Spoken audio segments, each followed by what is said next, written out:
So let's move, if we can, to On the Margins, the life and contribution of Muhammad Asad. Just a brief introduction to Muhammad Asad for people who don't know. He was one of the most remarkable Muslim thinkers of the last century, and his life, as Joseph will talk about, spanned the 20th century. He was born in the Austro-Hungarian Empire in modern-day Ukraine, and although he remains in some respects a marginal thinker whose ideas have not necessarily garnered the interest and attention that they deserve, we're going to dispel that tonight.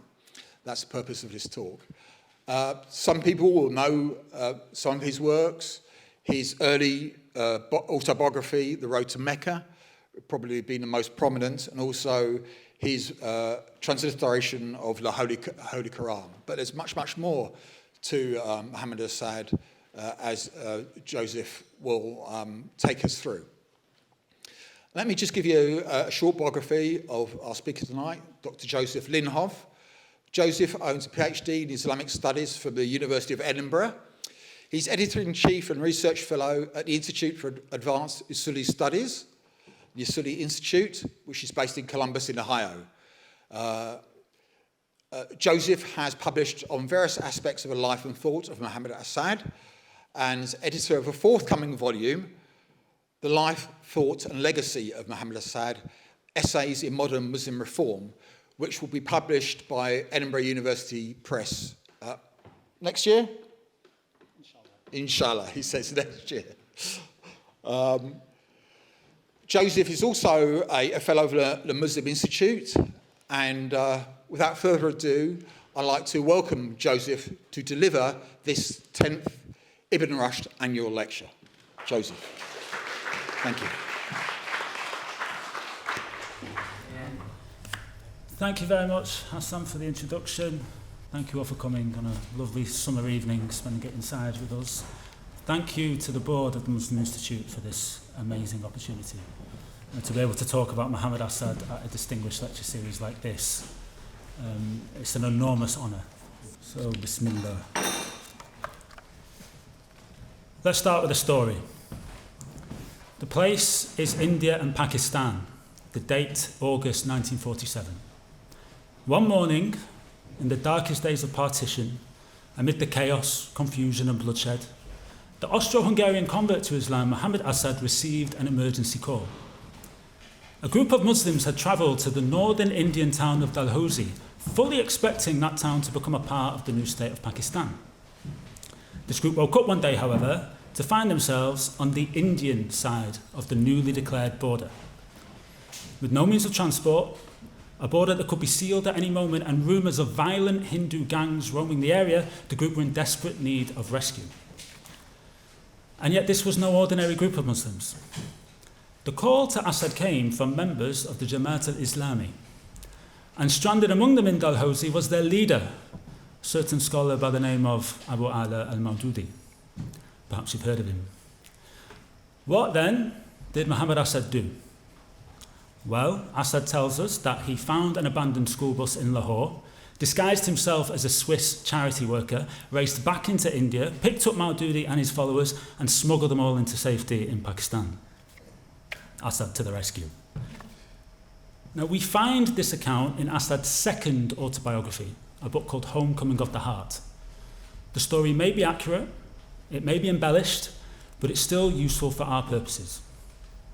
For one thing, it gives us a glimpse into the remarkable life Muhammad Asad lived. It also captures his sense of commitment and loyalty to his fellow Muslims. But this story is useful for other reasons. It gets at the heart of our lecture this evening, because I'm confident that most of us had probably never heard this story before. The book where we find it, Homecoming of the Heart, is one of several works by Asad that are still largely unknown and unread. It is, in fact, a difficult text to find. And over 30 years since his death in 1992, we still await a comprehensive biography of Asad in English. Now, this is the paradox. Muhammad Asad is well known, but not well studied. While the broad outlines of his life and thought may be familiar, there remains much we still do not know.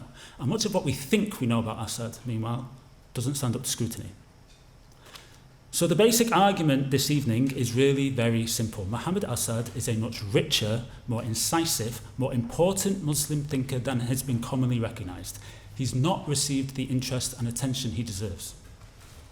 Asad's long life stretched almost the entire 20th century and offers a window into many social, political, intellectual trends of modern Islam. Asad's writings traverse many fields of Islamic thought, Quranic commentary, hadith sciences, Islamic law, to each of which he made a major contribution. Asad directly engaged with themes and questions that are no less relevant today than they were in his time. His life and legacy are full of lessons for us today. So by the end of this lecture, I hope you'll have a clearer idea of who Asad was and why you should care about him. So the plan is as follows. I cannot cover everything in a single lecture, not certainly on a figure like Asad, so I'm not going to try. I'm going to first sketch a broad overview of Asad, planting the seeds, setting the stage for the discussion to come. We're then going to turn to just 3 of Asad's works. These are his earliest work, Unromantic Orient, which he published before his conversion to Islam. His journal Arafat, published in the 40s in India and Pakistan, and then his final work, his Message of the Qur'an, published in 1980. I will, of course, bring in some bio to thread it all together, and we should then have arrived at a much better understanding of his life and contribution. So who was Asad?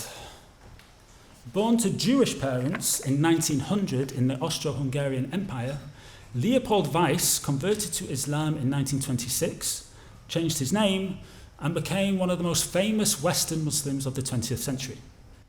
Now, Asad is best known for his iconic autobiography, The Road to Mecca, which tells the remarkable tale of how he left the religion of his birth for Islam before living for several years in the deserts of Arabia. In later years, Asad moved to British India, campaigned for the creation of Pakistan, and represented Pakistan at the United Nations. By the time of his death in southern Spain in 1992, Asad had lived in almost a dozen countries, east and west. Now, at the outset, I want to correct a view on Asad that has become quite common amongst those who are interested in him. This is the view that Asad represents a bridge, or is a kind of mediating figure between Islam and the West. He's often been called Europe's gift to Islam, for example, and the entrance square to the UN building in Vienna is today named Muhammad Asad Platz. Now, it's a nice image, and the appeal is obvious, of course, but the truth, I would argue, is something different.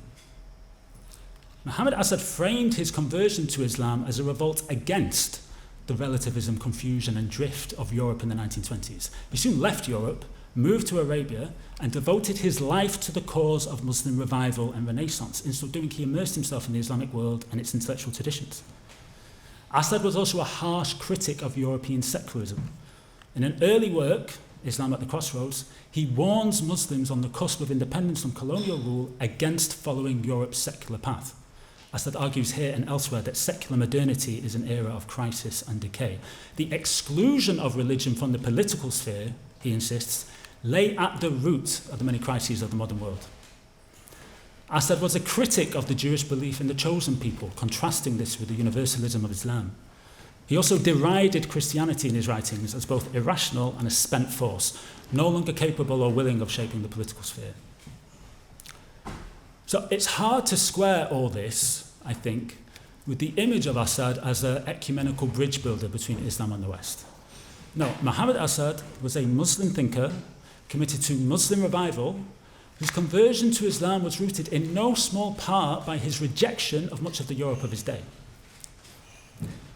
And yet, Asad's relations with his fellow Muslims were not straightforward. There's a sense of distance and disconnect that follows Asad throughout his life in the Muslim world.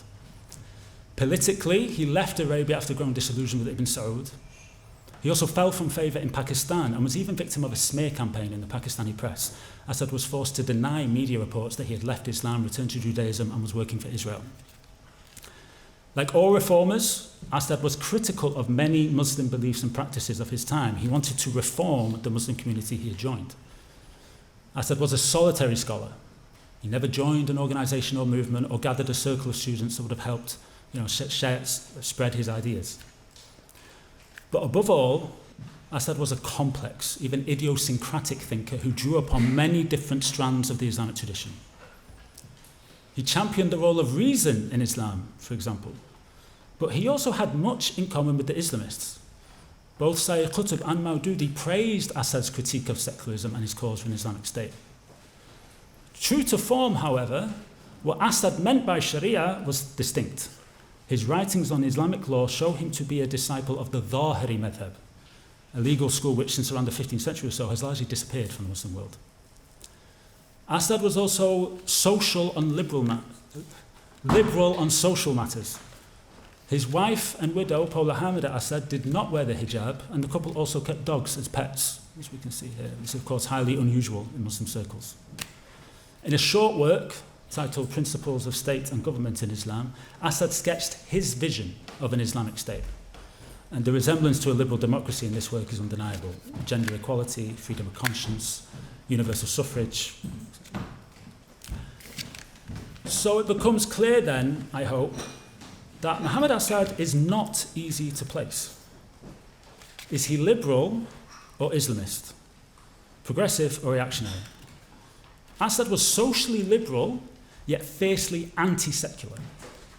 A rationalist in theology and a Zahiri in his legal theory, which we'll get to. Asad's is an Islamic state in which non-hijabi Muslim women can walk their pet dogs. That kind of sums it up for me. But even in this, I think, Asad has something to teach us. Asad is a reminder that the best thinkers cannot be easily defined. He forces us to question what it means to be a liberal, an Islamist, a rationalist, or any other kind of Muslim thinker. He shows us that modern Islamic thought can still surprise us in its creativity and richness. In all this, a figure like Asad can really sharpen how we think and talk about our tradition. He's an amazing resource and guide. So I hope this overview has already kind of deepened and enriched our understanding of Asad, but I also hope it's whetted the appetite, because we're now going to move from an overview to specifics and turning to the first of our three works. Our journey begins in Palestine. Now, Asad's conversion to Islam in 1926 drew upon many core themes of early Zionist discourse: a disenchantment with Europe, a yearning for rootedness and community, a romanticization of the East as a site of purity and authenticity. But Asad found his answers in Islam, of course, not Israel. And these overlaps belie his strong anti-Zionist politics. And this is where I want to begin, because Asad's anti-Zionism is one of his great, and I think largely unrecognized, contributions. So the story goes that in 1922, a young Leopold Weiss was invited to visit Jerusalem by an uncle of his who had settled there. And Weiss accepted the offer and spent much of 1922 and 1923 living in Palestine and travelling around the region. This was his first experience of the Muslim world. Weiss kept a travel journal in this time, and after eventually returning to Germany, he published his journal entries as a travelogue titled Unromantic Orient. It was originally published in German, Unromantisches Morgenland, and this was published in 1924, 2 years before his conversion. So Muhammad Asad is still Leopold Weiss for this entire period. Unromantic Orient is a short but extremely valuable historical text. It gives us a first-hand account of life in Palestine in the years immediately after the Balfour Declaration, at a time of heightened tensions 25 years before the creation of the State of Israel. So it captures a Palestine that no longer exists. It may also be one of the earliest works by a European writer and traveller to express clear support for the Palestinians. Weiss presents the Palestinians as the authentic, rightful inhabitants of the land, and in the opening pages, he slams Zionism, calling it a wound in the body of the Near East. And yet, despite all this, Unromantic Orient has been largely overlooked by scholars. We don't hear Asad's name or see this work cited in the extensive literature on Israel-Palestine. The result is that important questions haven't been asked. Does Leopold Weiss give us an early warning of what was to come? Does he anticipate themes that would later shape how we understand the conflict? What can we learn, a full century on, from this early testimony? Well, we cannot cover everything, of course, in this lecture, but we can at least get the ball rolling. To my reading, Unromantic Orient was remarkably ahead of its time, albeit in ways that a reader today could easily miss. Let me give you 2 examples. First example, consider the fact that Leopold Weiss in this book centres the Palestinians themselves. Almost every page describes and discusses the local inhabitants. I said interviews, Weiss interviews them, quotes them, acknowledges the legitimacy of their hopes, their fears, their concerns with what's happening on the ground. This book paints a picture of a people with deep ties to the land and a strong sense of their rights and dignities. Now, this may sound obvious to us in 2025, but we need to remember that Weiss was doing this, at the time Weiss was doing this, European writers and travellers tended to render the Palestinians invisible. Early Zionists at this time were portraying Palestine as an empty land, an abandoned wilderness in need of Jewish migrants to make the land bloom. Against that, Unromantic Orient is yet another piece of evidence from this period that Palestine was far from a land without a people. It's yet another piece of evidence, as if we need more evidence. Second example, consider the fact that Weiss in this book presents Zionism as an extension of British colonialism. Britain supports Zionism to maintain a stronghold in the Near East on the eastern bank of the Suez Canal, he tells us, while the Zionists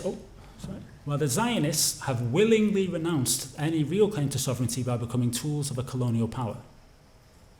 This, Weiss says, is the great paradox and self-condemnation of Zionism. Again, this will sound obvious to us, perhaps, but Weiss is saying this decades before the theme of Zionist colonialism started to gain traction in the West, which was only really in the 60s and 70s, after the 67 war, the Israeli occupation of the West Bank, Gaza, Sinai, and the emergence of figures like Edward Said. No, the young Leopold Weiss, he's still only 22, 23 years old at this point, seems to have had not only moral clarity, but an unusually keen sense of observation. Now, in places, reading this book today can feel eerily relevant to where we are today. Some passages are actually a little bit jarring. I'll share one example here. This is Leopold Weiss quoting a Palestinian interlocutor, a local Palestinian dignitary. I'll read it out. Our struggle is not against Judaism, but against political Zionism. And it's the fault of the Zionists if today the ordinary man sees Jews and Zionists as one and the same, and hatred is hurled against everything Jewish. That's from May the 12th, 1923. That's 102 years ago. I think the timeliness and relevance of this was today hardly needs comment. It's one of several parts of the book that kind of stops you in your tracks. Like, wow. And that's not all. What is perhaps most striking about this book is how Weiss seems to have grasped, even at this time, the ominous current of events. The main theme in the book is this idea that something has to give. Between the claims of an indigenous population and the claims of Zionist migrants backed by colonial power, the centre cannot hold. In the same entry on May 1923, Leopold Weiss speaks of two sides brimming over with hatred, of there being little air to breathe in Palestine amid each voice telling the other, you don't belong here. In an earlier entry, April 1923, Weiss warns the Zionists that they will never be able to mobilize enough long-term force to silence the indigenous population. So I think if we fast forward 2.5 decades, Muhammad Asad would no doubt have been pained by the violence and dispossession of the Nakba in 1948, but I don't think he would have been surprised. I think Assad had already seen the warning signs earlier and more clearly than most. I think we can read Unromantic Orient as a prescient early warning of what might be to come. In closing, I want to make one final point on this book in closing before we move on to our second text. It's a subtle point, but it will really help bring out the real significance of this work. Again, the context here is key. We shouldn't forget that 100 years ago, when Leopold Weiss was writing and publishing these works, Jewish anti-Zionism was the norm. Zionism started on the margins and only entered the Jewish mainstream in the 1940s with the horrors of the Holocaust. Until then, Many Jews were assimilationists, seeing their future as full members in Europe. Jewish socialist and Marxist anti-Zionism was a major force in the Jewish community in the early 20th century. But none of these would apply to Leopold Weiss. What we see in the pages of Unromantic Orient is a Jewish anti-Zionism that is based above all on the question of Palestinian rights. It's what we today would call pro-Palestinian anti-Zionism. And we see this expressed in the early 1920s, decades before the Nakba. So of course the obvious question here is, just how common was this at the time? How many voices were there in European Jewry of the early 1920s anchoring the anti-Zionism on a moral defence of the Palestinians?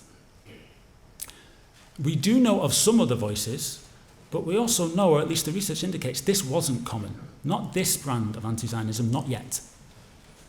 So I think we should see Muhammad Asad / Leopold Weiss as ahead of the curve, an early voice in what would become a great tradition of Jewish defenders of the Palestinians. He's a forerunner of the Noam Chomsky's, Ilan Pappé's, Norman Finkelstein's to come. So that's our first text. In later years, and in his many writings as a Muslim thinker, Muhammad Asad would, in my view, downplay the Jewish part of his story, and perhaps we can talk about why in the Q&A.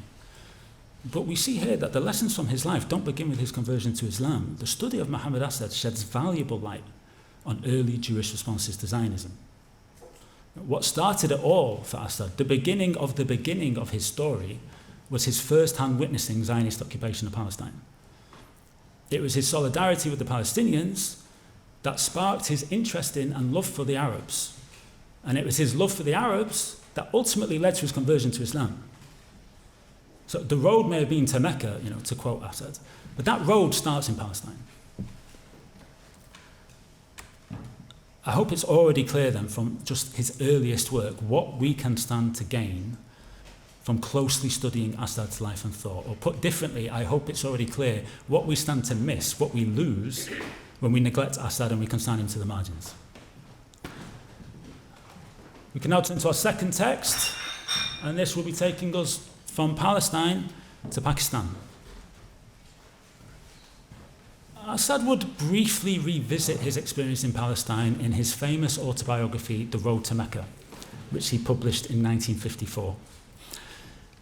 In this lecture, however, we're not going to stop at The Road to Mecca.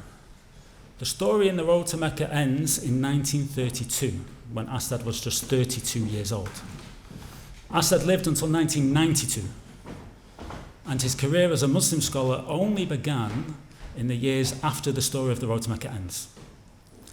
Asad published his first book as a Muslim, Islam at the Crossroads, in India in 1934. He followed this by working on the first ever English translation and commentary of the Sahih Bukhari. Most of that work was lost in partition, but we do have some of it.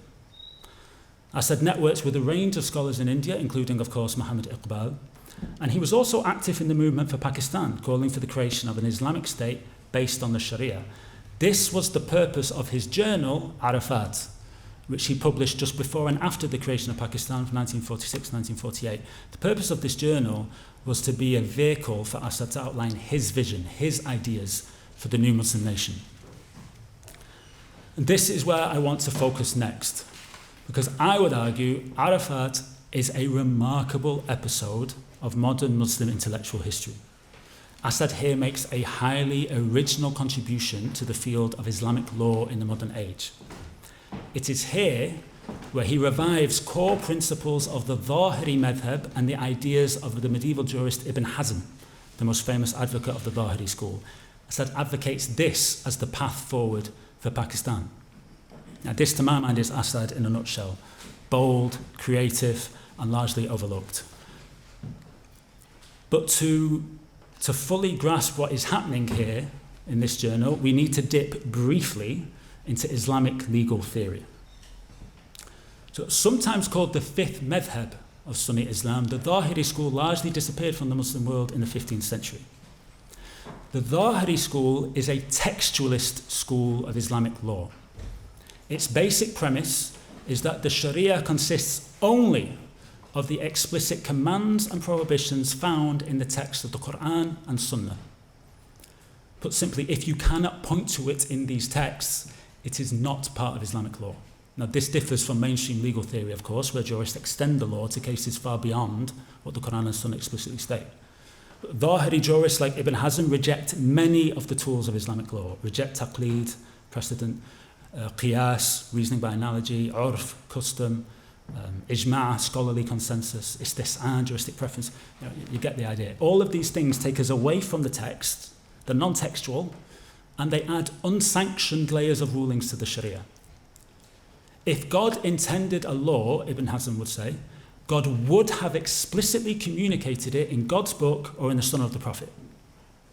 It is not for jurists to fill in the gaps, so to speak, and legislate on matters where the Qur'an and Sunnah are silent. Now, it sounds strict, but there's a twist. There's an endearing twist to the Zahiris. A key consequence of the Zahiri approach is that it greatly restricts the size and scope of Islamic law. Most legal matters are not explicitly addressed in the Qur'an and Sunnah, of course. And so under Zahiri theory, they have no ruling. They're permissible, mubah, neither obligatory nor forbidden. Put simply, Muslims on most matters, so long as it's not in most matters, Muslims are free to choose. And it's worth noting that the position of Ibn Hazm and the Zahiris on a range of issues, the permissibility of music, female participation in public life, the position of Ibn Hazm and Zahiris is actually less restrictive than the four main schools on a whole range of issues. It's this aspect of the Zahiri school which has had a big impact in the Sufi tradition. No less a figure than Ibn Arabi was heavily influenced by Ibn Hazm and shared much with the Zahiris in his own approach to law. So, if I've done my job right, perhaps we're starting to see the source of the appeal for Asad. Where a Sufi like Ibn Arabi sees ease and mercy. For Ibn Arabi, the stripped back approach was a way of making the Sharia more simpler, easier, gentler, more lenient for ordinary Muslims. So where a medieval Sufi like Ibn Arabi sees ease and mercy, a figure like Asad sees opportunity or flexibility in the modern age. We don't know when, where, how Muhammad Asad first discovered Ibn Hazm. But we do know that from the very first edition of Arafat in September 1946, Asad is writing like a true Zahiri. He repeats time and again, page after page, that the real Sharia consists only of the few explicit commands of the Qur'an and Sunnah. He insists that the true Sharia is much smaller in volume and easier to comprehend than the pseudo-Sharia which emerged in Islamic history. These are his terms. I think you can see true, pseudo. And because the true Sharia is so small in volume, it gives us only an outline. God never intended to legislate every single detail of our lives, Asad insists, echoing Ibn Hazm, which is precisely what later Muslim jurists have done. So this is how a Zahiri minimalist Sharia can function in Pakistan. Because it is so concise and compact, it is eternally valid and viable. A Zahiri Sharia anchors you on the Qur'an and Sunnah, while also allowing huge leeway to build society in line with your wants and needs, in line with what Asad calls the spirit of Islam. Now, it's worth noting that Arafat is, by some distance, Asad's most polemical text. He is scathing of jurists from the four schools for overcomplicating the law, overburdening believers with commands and prohibitions that he says God never intended for people. But it's also worth noting that Asad is no ivory tower intellectual in this period. Arafat is not a detached academic journal. It's actually very much the opposite. This is the period of Asad's peak political influence. Between 1947 and 1952, Asad served in the Pakistani government, first as director of the Department for Islamic Reconstruction and then in the Ministry of Foreign Affairs, from where he went to the UN. Now, the remit of the Department for Islamic Reconstruction was to outline the Islamic character of the new state of Pakistan and to generate ideas for Pakistan's first Islamic constitution. Big issues in the early days of Pakistan. These are huge issues. And for a brief period, from March 1948, Arafat even became the official journal of the department, as we can see here. So Asad's Dhahiri ideas, his Ibn Hazm-inspired outlook, was for a time official Pakistani government proposals in the early days of Pakistan. And yet you don't need me to tell you that the ideas expressed in Arafat never got off the ground. Asad's call to implement the Sharia in Pakistan along Dhahiri lines remained words on a page. Now, the reason or reasons for this, like so much else from his Pakistan years, are still unclear and in need of further study. Much more could be said here, of course, on Asad and Arafat, and much of it could be criticised. It's true that Asad is more of an intellectual than a classically trained faqih. It's true he writes in very broad strokes, avoiding the nitty-gritty particulars of how this would actually work. It's also true he never acknowledges just how controversial the Dhahiri school or his own ideas are. It's not a surprise because that would probably hardly help. But I still think we should take this seriously. I think there's more happening in Arafat than meets the eye. I think the question we should be asking is, what can we learn from this Dhahiri Arafat episode? Well, several things, but let me give you two. First, consider the sheer originality of what Asad is doing. Islam in India and Pakistan in the 30s and 40s was not monolithic. There was everything. Secularists like Jinnah, modernists from the Aligarh school, Deobandis, Barelvis, Ahl Hadith, Jamaat al-Islami, Islamists, Sufis, you name it. Into this stepped Asad, but no one in India and Pakistan at this time was suggesting reviving core principles of the Dhahiri madhab as the path forward for Muslims in the post-colonial age. No one was offering a competing vision, a redefinition of the Sharia itself. In this time and place, in this moment, Asad stood alone, an orientation unto himself. Secondly, and finally, and I think most importantly, we shouldn't overlook how Asad's proposal here is at heart deeply democratic. How? What do I mean? Yes, Pakistan is to be based on the Sharia, but beyond its narrow scope, Asad offers what is essentially a vision of popular rule where Muslims are, on most matters, free and empowered to govern themselves. I mean, we can see the clear potential here to build accountable institutions and a rich, thriving society. And Asad will go on to sketch exactly this in a later work, The Principles of State and Government in Islam. So, what Asad has achieved in his turn to Dhahirism is to reconcile divine sovereignty with popular sovereignty. A commitment to the Sharia, as Asad understands it, and a commitment to democratic norms in the modern Muslim world. Asad, in his own Dhahiri way, has reconciled the two and brought the two together. And that's no small thing. That's a major intellectual contribution. In this alone, I think Asad deserves to be mentioned alongside other major Muslim theorists like Rashid al-Ghanouchi, Yusuf Qaradawi, and others. That's our second text. That's the pages of Arafat show Asad to be a highly original and incisive Muslim thinker, deeply engaged with the question of Sharia in the modern age. But Arafat also teaches us about the role of the Islamic tradition in the modern age. We learn here how bold ideas and answers can lie in unexpected corners of our tradition, like an overlooked, much maligned, long disappeared madhab. And this, of course, also sheds light on a little-known chapter of Pakistani political and intellectual history. Through the study of Asad, we learn of the Dhahiri vision for Pakistan that never was. We catch a glimpse in Arafat, fleeting glimpse of what might have been. It's actually worth noting that Asad never abandoned his Dhahiri convictions. We see this even in his latest years. But his Dhahirism doesn't seem to have been a source of any controversy, either in his time or since. I think it slipped under the radar, perhaps because people just don't know about it. For this, we need to turn to our third and final text, his Qur'an translation and commentary, The Message of the Qur'an. This is the magnum opus. Published between 1958 and 1980, this work includes a detailed introduction, 4 appendices, is almost 1,000 pages, and includes no less than 5,371 footnotes. Yeah. Exactly. It's an amazing piece of work. It is a stupendous achievement, and it really captures all the complexities and richness of Asad's thought. But there's a paradox to this work.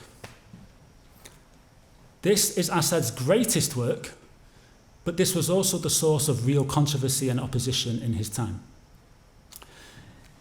It captures the brilliance of Asad as a Muslim thinker well rooted in the tradition. But this work also explains, more than any of his other works, I think, why he found himself on the margins. So we have this kind of tension. Let me explain. First, we'll turn to the controversy.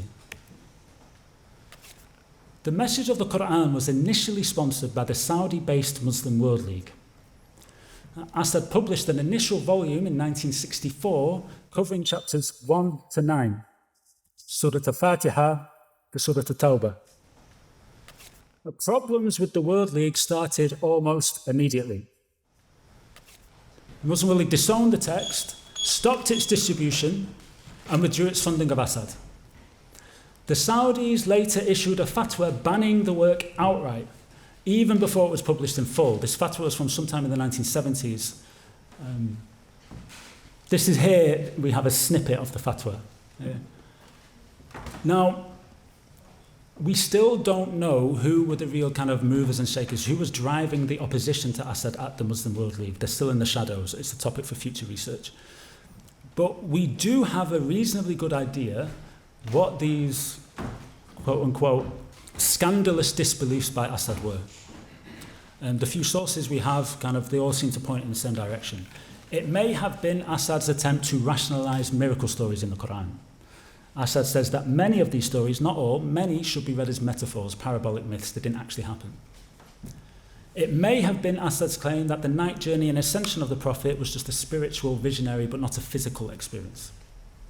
Or it may have been Assad's rejection of Muslim beliefs around the crucifixion of Jesus. Assad ridicules the idea that Jesus was saved on the cross by God, replaced with somebody else, and then raised physically into heaven. His language is really blunt, unusually so, on this particular point. Assad even denies the crucifixion outright. So take your pick. We see here that some of Assad's ideas are against the grain. They're not going to be to everybody's taste, certainly not to a Saudi-based organisation like the Muslim World League. The surprise, perhaps, is not that they withdrew funding of Assad, but that they ever sponsored Assad in the first place. There's an interesting story, perhaps, on the backstory, perhaps you can pick up in the Q&A. For now, Assad would finish his publication of the Message of the Qur'an in full under his own press in 1980. But we know that that wasn't easy. His private letters from this period tell quite a sad tale. It was a real struggle. From his letters, we learn that Assad took at least 2 trips to Saudi Arabia to try to mend the fence with the Muslim World League. But these trips were unsuccessful because he wouldn't agree to Saudi editorial control. In his letters, Assad sounds increasingly embittered, frustrated. He accuses the Muslim World League of being afraid of every breath of fresh air. Assad's letters also reveal his financial struggles, as he worked alone with no outside support to self-publish his work. We even learn from his letters that the manuscript of the Message of the Qur'an was finished by February 1976, a full 4 years before it was finally published. And what explains the wait? What happened there? Well, the same letter in February 76 complains about the exorbitant printing costs that he simply couldn't afford. So this is micro history here, but I think this is really interesting and important. So it seems that for 4 years, the complete manuscript of the Message of the Qur'an lay on the shelf, gathering dust. Completed, but unpublished for simple lack of funds. We can only imagine how Assad, then in his late 70s, after decades of service for Islam, how he must have been feeling in those 4 years. To my mind, I don't think nothing better captures what it meant in real terms for Assad to have been on the margins. Now, we have to cover this because it's an important part of Assad's story. This controversy is an important part of Assad's story, but it's not the whole story. And we can now turn to the other side of the coin.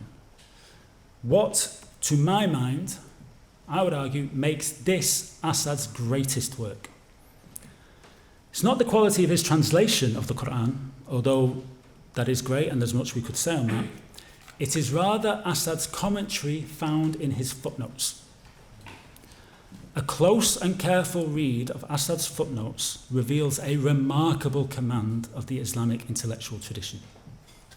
Asad's main sources here are the commentaries of Fakhruddin al-Razi, Zamakhshari, and Muhammad Abdu, but he also draws on a host of other names. Ibn Kathir, Ibn Taymiyyah, Al-Tabari, Al-Sayuti, Al-Baghawi, Al-Baydawi, Ibn Hajar al-Asqalani, Muhammad al-Shawkani. Asad has really done his homework. His goal here is to demonstrate a rational and progressive Islam, but to do so through the tradition. We see this on page after page. Asad draws on the full breadth of the tradition to anchor his views. Now, we don't have time for too many examples. We have time for a couple of examples, but that will be enough. First example, consider Asad's take on Surat al-Fil. This is the chapter known as the elephant. This is the chapter that refers to the failed attempt of the pre-Islamic ruler Abraham to destroy the Kaaba with an army that included an elephant or elephants. I'm sure we all know this story. Many reports in the tradition speak of God defending the Kaaba by sending a swarm of birds to pelt the invading army with stones. And then many commentaries in the tradition embellish this story with colourful details around, the breed of birds, the type and size of stones, etc. Asad, the Messenger of the Qur'an, rejects all those reports. He argues instead that the invading army was likely destroyed after God sent a sudden outbreak of smallpox, typhus, or some kind of viral infection that was carried by insects. But to demonstrate this, in his footnote on Surah Al-Fil, Asad cites the commentaries of Fakhruddin al-Razi and Zamakhshari, the early histories of Al-Waqidi and Ibn Ishaq, the latter he notes also cited by Ibn Kathir, and two famous dictionaries from the Islamic tradition, Al-Qamus of Al-Firuzabadi, 14th century, and the Taj al-Arus of Murtada Zabidi, 18th century. All this in a single footnote. So Asad is clearly rooting himself in the tradition even as he's working to promote a more rational understanding. That the army was destroyed by an epidemic, not by birds miraculously pelting stones, may seem more rational and cogent, but Asad is keen to show it's not necessarily any less traditional. That's what's happening here. Another example, I think two examples will suffice. The Qur'an talks in several verses, several chapters, of God transforming sinners from the children of Israel into apes and swine.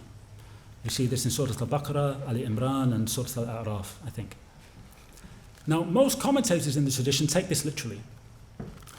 Won't surprise us that Asad reads this metaphorically as a symbol of their moral degradation.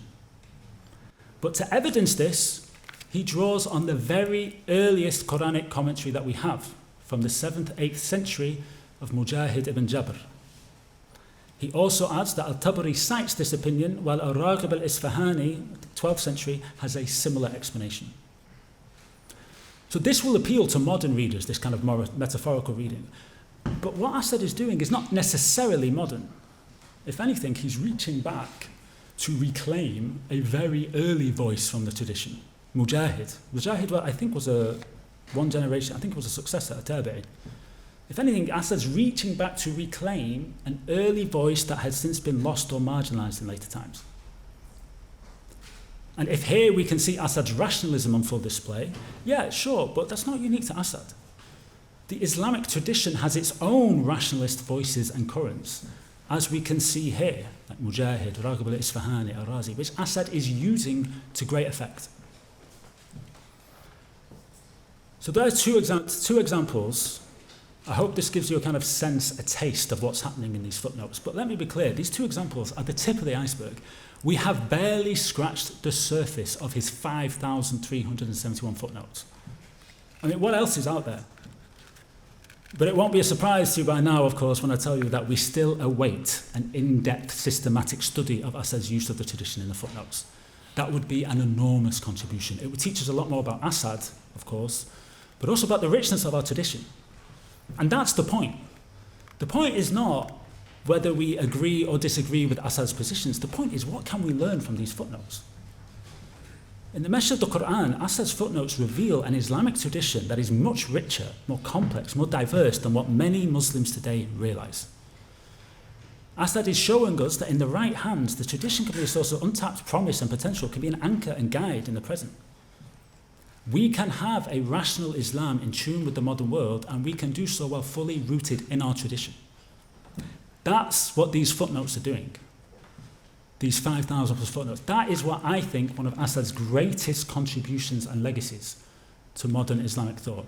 But it's also this aspect of the work, and I think even Asad himself, which hasn't received the attention it deserves. So there we have it. 3 texts from very different stages of Asad's life on very different topics. But so much more could be said. We could have discussed the road to Mecca, separating fact from fiction in Asad's amazing autobiography. We could have discussed his translation and commentary of the Sahih Bukhari, the first ever in English. We could have explored how Asad's life touches upon themes of race, identity, whiteness, conversion. But at this point, in closing, I think we should return to the question with which we started. Why has Asad been neglected? Why, 3 decades since his death, do we still await a book on him in English? Well, to my mind, there could be several reasons. Firstly, perhaps it's just the sheer size of the task. A book on Asad, done right, would be nothing less than a global social, political, intellectual history of the 20th century Muslim world. It would require engaging with various fields of Islamic thought, histories of several countries, fluency in several languages. Asad's account would have to be read against other sources. It's just an enormous task. I don't want to put anyone off it, but it's an enormous task. Take a deep breath. Or perhaps the problem lies in the segmented nature of scholarship. Asad was a free thinker who roamed across the Islamic tradition, contributing to many fields, but without making any single field his home. So in an age of kind of narrow specialization, I think Asad may have just slipped through the cracks. Known by all, studied by none. Or in a twist of fate, perhaps Asad's amazing life story hasn't actually helped. We're so drawn to the 6 years in the road to Mecca that we've neglected the 6 decades of scholarship that followed. It could, of course, be a combination of all 3. But there may be something else to consider. Perhaps I'm being too kind. Perhaps our failure as Muslims to really embrace Asad as one of our own may simply be a sad reflection of where we are. To those who want easy answers, quick certainties in religion, Asad gives you none of that. To those who want to make our tradition narrow and simple, the better to speak for it and be an authority in it, well, Asad does the opposite. To those who expect scholars to play it safe, stick to the script, repeat established dogma, well, Asad pushes the envelope. He colours outside the lines. We've seen that Asad paid the price for this in his own time. And we need to be honest and ask whether there is still a culture of conformity and censorship in parts of the Muslim community. What I mean is, it's easy to blame the Muslim World League. But how many mosques in Britain today, if Asad was still around, would give him a platform to teach and share his ideas? How many of us would hear one thing we don't like, Zahirism, miracles, Jesus' crucifixion, dogs, hijab, one thing we don't like, and then turn our back on an entire body of knowledge? My point is, I don't want to shame us or scold us, but when the disconnect that's followed Asad in his own time seems to have continued since his death, when there's been so little attempt to critically engage with his ideas, when a formidable intellect converts to Islam, devotes his life to the faith, and then ends up on the margins, we simply have to ask why. We'll be remiss not to. But what would moving Asad from the margins to the mainstream actually look like? What would it really involve? What would it mean to take Asad seriously? May be useful to turn briefly to another famous Muslim from the 20th century, Malcolm X. Both Asad and Malcolm are famous converts to Islam. Both are known for their amazing life stories, captured in 2 iconic autobiographies. Both are also complex, controversial characters. But for Malcolm, we have a wealth of secondary scholarship and a Hollywood movie to boot. For Malcolm, we have serious attempts to unpack the many lessons from his life, to grapple with his ideas, and to do so on a scholarly and a popular level. For Malcolm, the controversy has stimulated scholarship, it's not prevented it. We have nothing even close to this for Muhammad Asad. You know, the two are very different thinkers, of course, in many different ways. And I should say this scholarship isn't being done by Muslims. It's not that Muslims, that's not my point. My point is that I think this is a useful exercise. I think it gives us a benchmark. This, to my mind, is what taking Assad seriously could look like. I see no reason why, for a thinker of Assad's caliber, for the life he led, the contributions he made, we should be aiming for anything less. But I don't want to end on a negative note. Because the truth is, there are of late signs that the tide may be turning. There are encouraging signs. The message of the Qur'an has in recent years been republished in a brilliant, a beautiful new edition by the Book Foundation. I mean, it's amazing.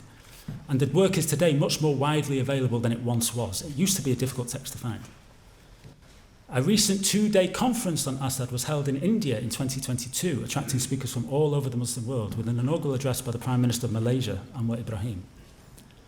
Assad's letters have recently been published thanks to the efforts of scholars in Pakistan and Malaysia. This is a huge service, as we've learned. The first book on Assad in English is contracted for publication and will be out next year, inshallah. To this, of course, we can add the lecture this evening, Assad getting a distinguished lecture, Ibn Rushd lecture. All of this is encouraging. You know, it gives us, we have grounds for optimism. What do Ibn Hazm and the Zahiri school have to do with Pakistan? How can pre-modern figures like al-Razi and Mujahid serve in Islam in tune with the modern world? How can we deepen our understanding of the Palestine question, the moral issue of our moment? This is just some of what Assad gives us. There are other lessons, and no doubt still others to be learned in the years ahead. Whatever we make of Assad, I hope we now have a better understanding of his life and legacy. I hope we can see what we stand to learn from studying Assad and what we lose if we don't. I hope we have a clear idea of why Muhammad Asad matters and what role he could still play. Assad's time, let us hope, inshallah, may come yet. Thank you.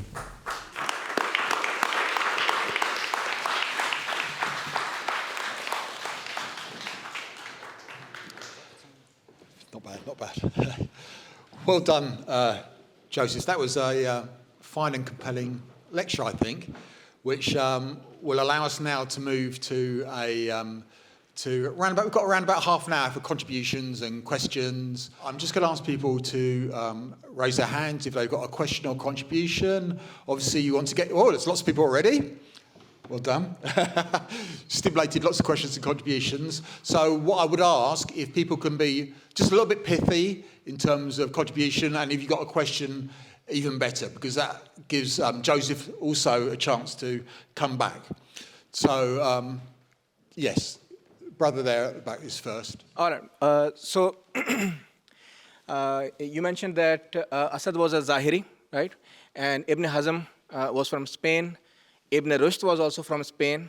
Ibn Hazm was a Zahiri, which, one of the controversial things about them is that they are literalists. For example, hand of God, face of God, what do these verses mean? They take a very literal position on that. Ibn Rushd was a rationalist. He was a philosopher. Did he say something on Ibn Hazm? And Muhammad Asad, as a translator and an exegete of Qur'an, as a rationalist, how did he reconcile that position? Right. I think what we'll do is we'll take 2 or 3 questions first and then allow you to come back. Okay? So, yes, sister in front there. Muhammad Asad was in Pakistan at the time of independence, and that's when Maududi was also active. And so was his position sort of a political opposition to what Maududi then developed in his narrative as a way of life, Islam being a complete way of life, which has then defined how Pakistan has developed its understanding and relationship with the religion. Thank you very much. Let's just take one more in this section here. Is anyone here also? Yes, right at the back there. Thank you.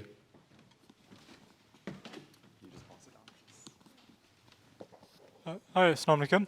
So I was just curious, as we talk about potentially reviving the ethos of Muhammad Asad, drawing from maybe your practical experience, what could that potentially actually look like? Let's say if we get the actual audience, the the youth or the mosques around the country or around the world, what are the main kind of talking points? Are they the same ones from this lecture, or what else are the main talking points that you would kind of draw people in to be interested in Muhammad Asad with? Because, for example, I know in Cambridge, they actually have a whole drama play just talking about his life, and that's how they get little children to be interested in him. So I'm curious from your experience what your ideas might be.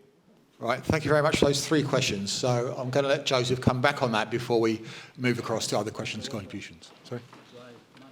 Use this, yeah. Thank you very much.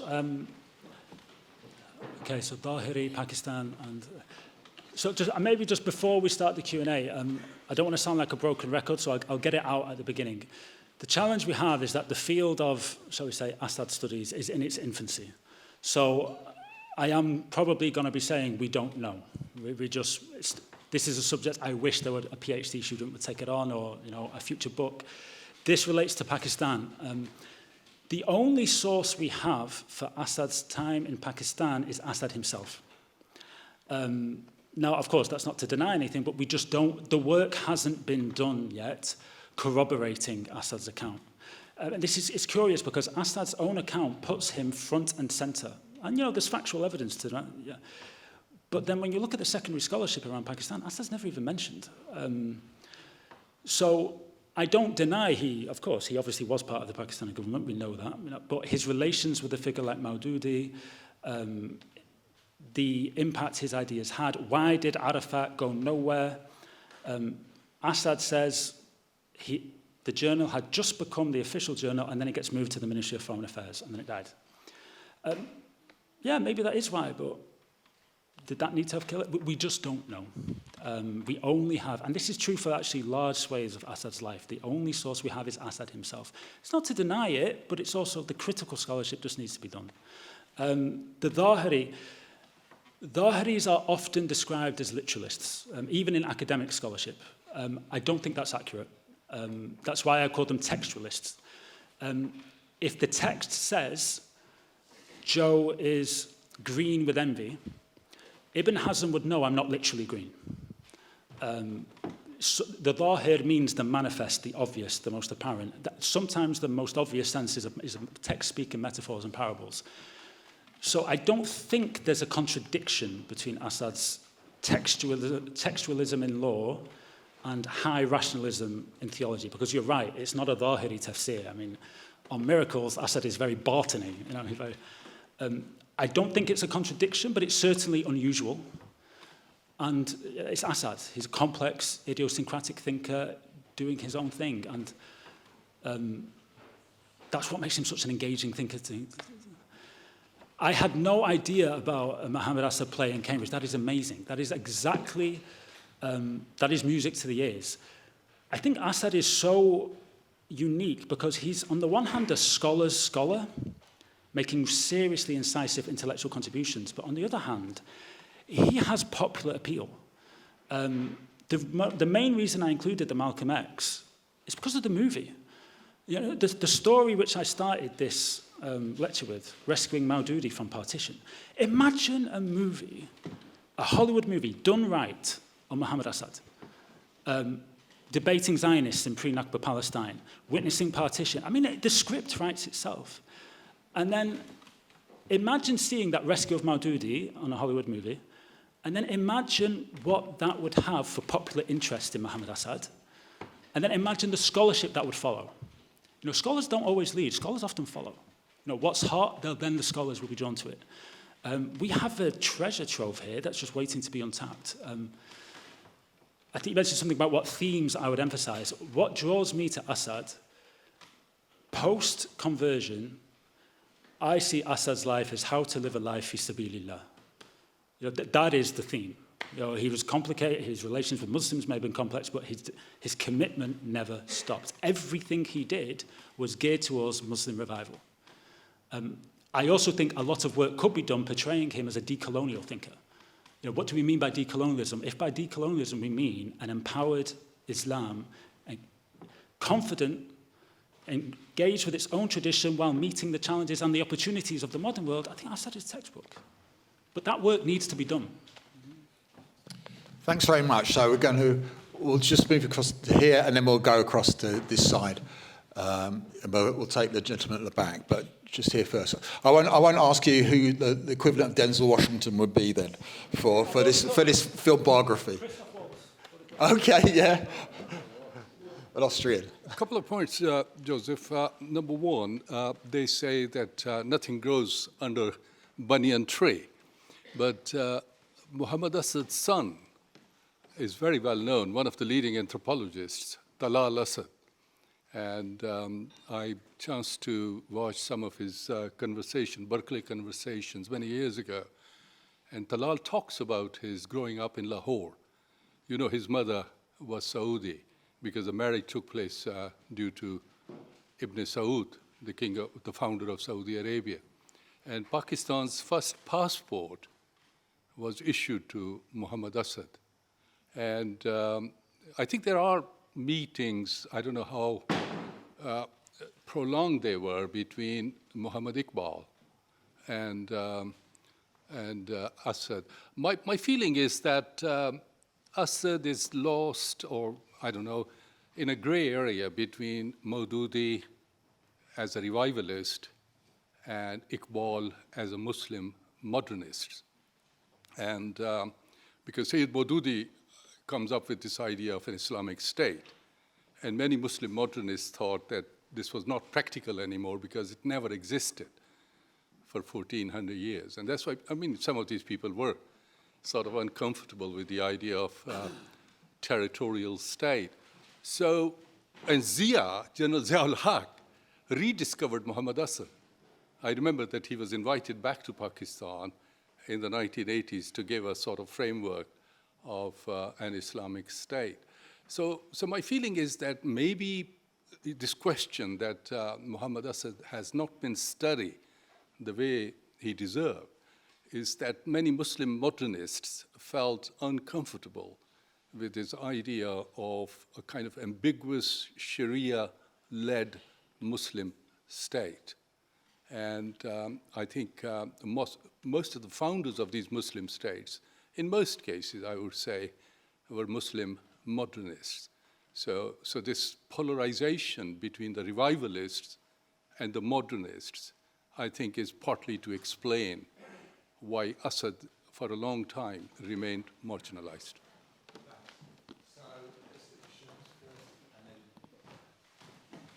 Thank you. I'd say first that maybe we could be bold and throw the gauntlet down for writing the play about Asad's life to Hassan, our own in-house playwright. My question is, given that he was born a Jew, is there any intimation in your reading of primary sources that his Jewish heritage played any role in his sympathy for the Zahiri school? Because both Islam and Judaism are legalistic religions. Is there any indication that his Jewish heritage played a part in that sympathy that he later developed for textualist Islam? Thank you. Thank you. And then we'll take one more Thank back you. and then come back, yeah? Thanks. When I first read Assad's Road to Mecca in my student life, I thought he should have got a Nobel Prize. That was my first impression. You talked about intellectual tradition. Unfortunately, in my observation or reading, Muslims have lost the intellectual tradition after, say, collapse of Baghdad or Renaissance of Europe, where the Muslim world fell into colonialism. So my observation is Malcolm X probably got that publicity because he was picked up by Hollywood. Probably, I may be wrong, but no non-Muslim Hollywood or Bollywood picked up Muhammad Asad as the figure. That probably is one of the reasons. Do you agree with this? Or about lack of Muslim intellectual tradition probably is the main reason where we are in today. Thank you. Just Robert at the back, and then you. Joseph, my name is Afzal Ashraf. I'm from Loughborough University. Can I just say that you delivered a fascinating lecture with what I would describe as infectious enthusiasm. Thank you very much for that. This is coming from somebody who suffers from ADHD, so you kept my attention. Well done. You mentioned his time in the foreign ministry in Pakistan. I know that you know very little about his time there, but from what you know, what can you tell us about why he went there, when he went there, and more importantly, about why he left and why he left Pakistan, having been one of the sort of founding fathers, as it were. The claim that you make, he was one of the founding fathers. We need to test it, of course. And what made him leave Pakistan and go back to Europe? So, we'll take those three questions, and we'll move over to the brother over there. So yes, three questions. On the last question, I just want to add something, which is it the case that maybe he didn't want to talk about all the internal conflicts which were going on at the time, which he was part of? The internal conflicts? In the newly formed Pakistan state. Okay. Thank you, these brilliant questions. The Jewish background in Assad. Again, what little scholarship we have, to my reading, the Jewish question in Assad is fraught territory. It becomes ideological. You have Jewish scholars like Martin Kramer. Whatever is good about Assad, well, that's the Jewish heritage. And then you have critics of him, and I think he suffers some anti-Semitic. I've seen some Muslim scholarship on the Muslim world that doesn't like him, and they put it on. The question is loaded because of the world we live in today. On the question of the Zahirism, his ideas would overlap with the Karaite, if I'm pronouncing that right. Karaite approach to Jewish law. Remarkable overlaps. Perhaps in early Ukraine or Austro-Hungarian Empire, when he was studying Hebrew, Yiddish, and the Jewish tradition, perhaps there's some overlap there. It's a question for future research. The only reason I don't say it is because we're entering like contested ideological territory. I agree. I think Muhammad Asad didn't fit. That's what draws me to him. But that's what I mean when I say he can sharpen, he can improve how we think and talk. You know, when scholars don't fit the box, is it the scholar's fault or should we actually, redraw the box? I think we should embrace that.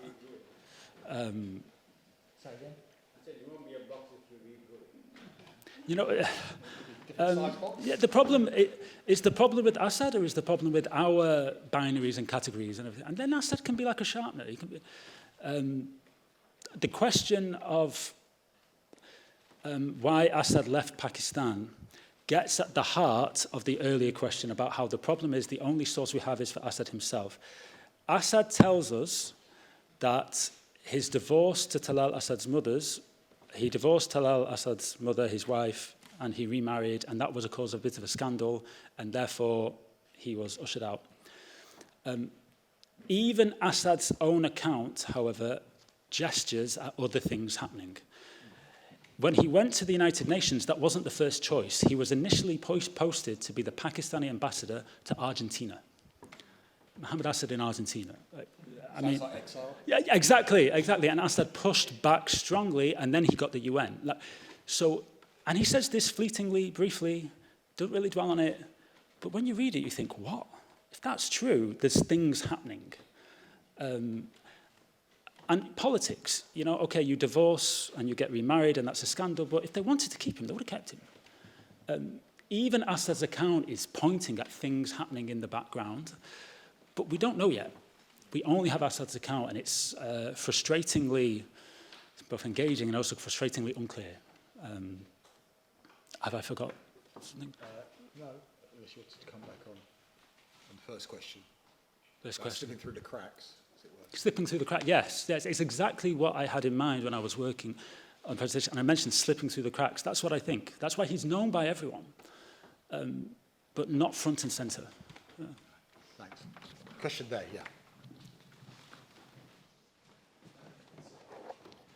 You very eloquently described the depth of Muhammad Asad's engagement with thinkers from across the depth of the Islamic tradition. I'm wondering what evidence there is of Asad's correspondence or engagement with more contemporary Islamic thinkers, post-colonial thinkers, people like Fazlur Rahman or Rashid Abdul? Right, thank you. And then there's a question here, over this side. Just if you can just wait, please. And then, yes. Which one first? Yeah, this one. And then over here. Mine's just an add-on to earlier questions. People mentioned Maulana Maududi and Iqbal, who are theorists and proponents of an Islamic State. But on the other side of the fence, around the same time, you had people like Abul Kalam Azad, you had people like Hussein Ahmed Madani, who talked about composite nationalism, which is perhaps in my mind more relevant to our situation as minorities in the West. We're seeking accommodation of different religions within the same polity. Was there very much interaction between Assad and the scholars on the other side of the fence as compared to scholars in Pakistan and those championing the idea of an Islamic State? Thank you.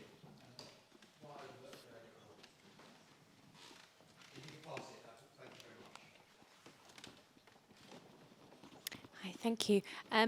It's just a thought, but could one of the reasons Assad's being understudied, underemphasized, that there was a kind of loss of interest in the whole generation of post-colonial Muslim intellectuals, sort of the post-colonial visionaries who set up Muslim nation states after the decline of the European empires, kind of in a way gave way to other, in the 70s and 80s, Islamism and other kind of more fashionable, more kind of seemingly relevant Islamic thinkers, and partly maybe because of the perception of the way in which Pakistan sort of symbolized that disappointment, that there was all this hope on this idea of an Islamic state in the subcontinent that didn't bear fruit in the way people had hoped.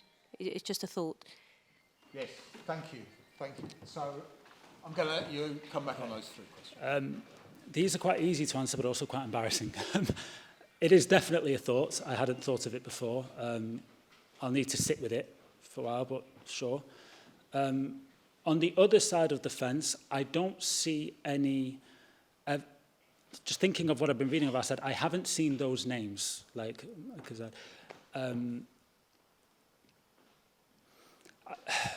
But I don't want to say no, because it's a field in its infancy, but it doesn't seem to be. Assad's account is that quite early on, as soon as he arrived in British India, he met Iqbal and it was Pakistan. That's Assad's framing, but it's definitely worth something because it's definitely worth looking at. Muhammad Abdu was no doubt a key figure for Assad. He cites Abdu, Razi and Zamakhshari. And I think Abdu and Razi were for Assad Assad's kind of guides to the Islamic tradition. Razi's is an encyclopedic tafsir. Assad cites many people as cited by Razi. And I think it's the same even with Mujahid. When he cites Mujahid ibn Jabr as cited in Tafsir al-Manar, Muhammad Abdu. I think Abdu is a kind of Sherpa for post-colonial thinkers. I don't know about Assad, but Assad did republish Islam at the Crossroads in 1982. It's initially published in 1934. He republished it in 1982, and he couldn't resist putting in a footnote on the earliest pages. This point I made in 1933 was later made by Malik bin Nabi in his work. Just letting you know. Okay, thank you. Gentleman right at the back there, please. Thank you. Eddie, you want to say something? Yes. You want to say something? You next, yeah?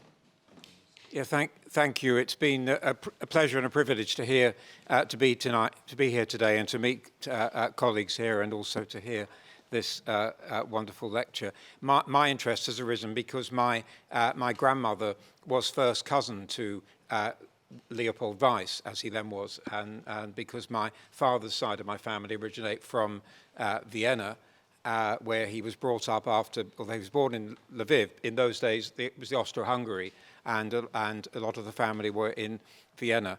And the background is so interesting, where he had a mixture. He had people like lawyers in the family. He was a journalist, a very inquiring journalist in his background originally, and he did then. Because a lot of my family died in the Holocaust, and he lost close relatives in the Holocaust. He did try to save people, and there are some very sad stories about how close he came to try to saving some of his relatives from the Holocaust. And I've always been fascinated by his life story. I've also been in contact with his son Talal Asad, who is an emeritus professor, now in his 90s, in New York. He is very interesting because he actually studied at Exeter College, Oxford, between 1959 and 1962, studied anthropology and began his academic career in Oxford, where he obtained a D.Phil. So clearly his father was interested in supporting him to gain a broad education. And now, of course, I've also seen the videos that have been mentioned earlier of him. He would be a very important person to contact and be part of this. But I just want to thank you for inviting me today and say how privileged I feel to have been here this evening. Thank you.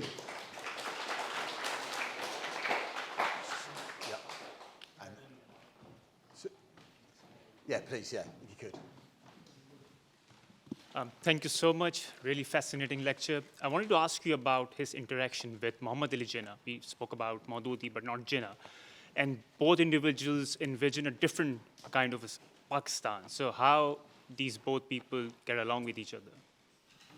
Okay, and then you come back. Yes, you can come back on those two. Okay. Thank you very much. I was working on an article on Muhammad Asad in COVID, in lockdown, and I emailed Talal Asad. I thought, hey, why not? I didn't think he would reply, but 2-3 days later, I got an email response from him. I think that says he is in his 90s now, but it says a lot that he actually emailed this unknown. My email was about, do you know when your father first discovered Ibn Hazm? Because I'm trying to find. And Talal's response was, I don't know when, but all I remember is that on our walks in India, he would speak often and always admiringly of Ibn Hazm. Good luck. So yeah, I think it says a lot about a distinguished professor at that level responding to it. For Jinnah, I'm not sure. I don't think he's mentioned. I mean, this distinguished audience here will know a lot more than me. I do know, I don't know when, Jinnah died very soon after, was it 1 year after? 1948, yeah. Asad had a strong relationship with Liaquat Ali Khan. And tying into the earlier kind of Asad's account of his time in Pakistan, my reading of the sources, reading between the lines, Asad had a strong relationship with Liaquat Ali Khan. When Liaquat Ali Khan was assassinated, Asad's position became a lot more precarious.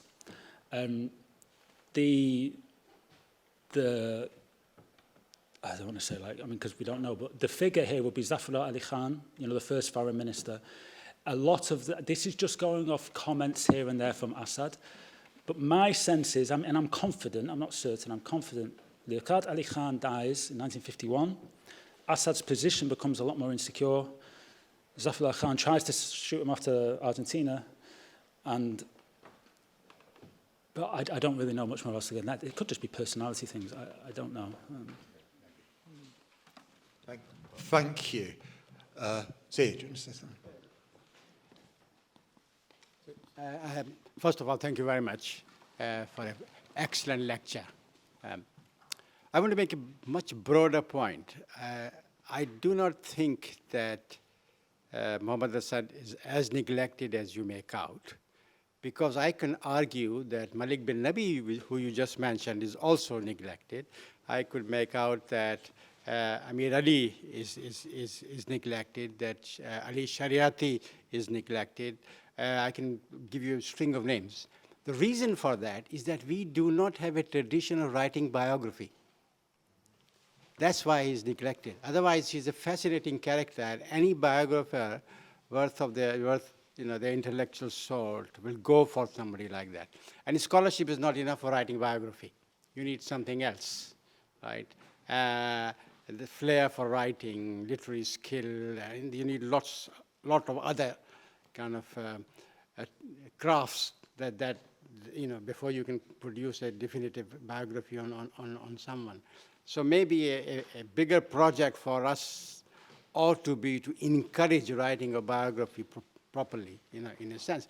I mean, there's not even a decent biography of Jinnah. I mean, apart from a couple of Western attempts, there's no real kind of definitive biography of somebody like Jinnah, or Iqbal for that matter, right? I mean, there are lots of little biographical books, but if you read them, they're pretty pathetic, I mean, in what a real biography should be like.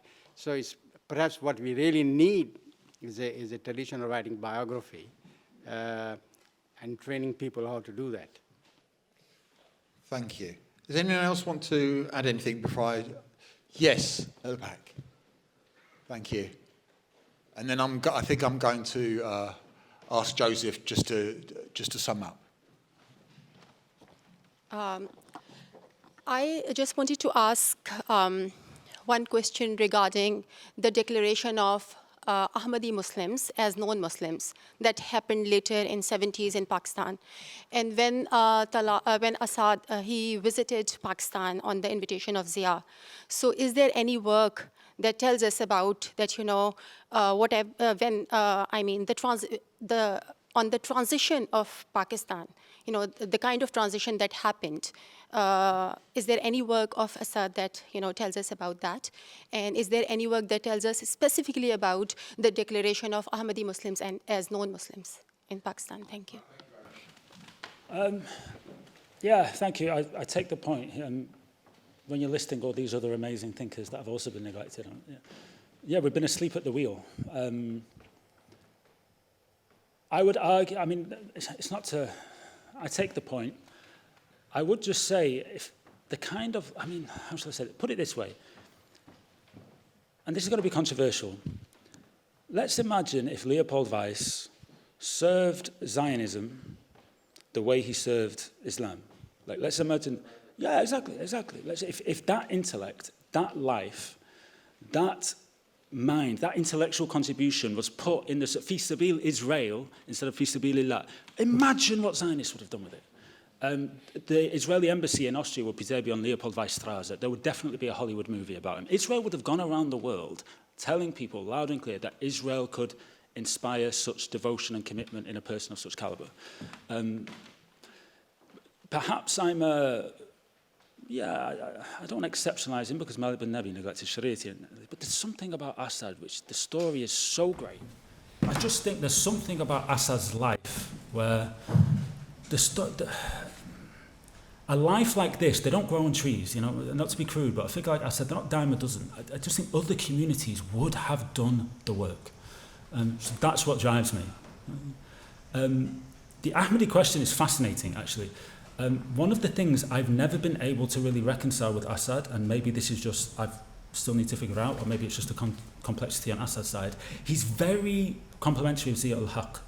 And if my understanding of Pakistan is correct, Zia ul-Haq's vision of the Islamization process doesn't really jive with Assad's own writings, yet he's very praiseworthy of him. Now, dig a little bit deeper. I didn't include this in the presentation because this is the kind of topic that's best for a Q&A. It gets technical and perhaps time-consuming, but I'll try and be brief. One of the controversial positions on the Ahmadi school isn't just the debate around prophecy, it's also their debate on Jesus's. The Ahmadi position is that Jesus wasn't crucified and he died and he's buried in Kashmir. That's an Ahmadi position. Decades previously, that was really controversial. Now we think of the Ahmadi school and we think about debates around prophecy. When did the Ahmadi issue emerge in Pakistan? 70s? 61? Yes, but it really gets a new steam. I think, is it Zulfikar Ali Bhutto goes into alliance with the Islamists? 74. 64, Assad publishes Quran translation and commentary where he says Jesus didn't die and he wasn't crucified. Assad isn't an Ahmadi, but on this hot issue, he's advocating an opinion which is actually shared by the Ahmadi school. I think if you want, perhaps that's happening in the background of this fatwa. Assad is advocating for the wrong opinion at the wrong time. I don't know, but the timings and the issue, it's something to think about. Thank you very much, Joseph. I think he deserves another round of recognition for what's been an excellent evening. Thank you.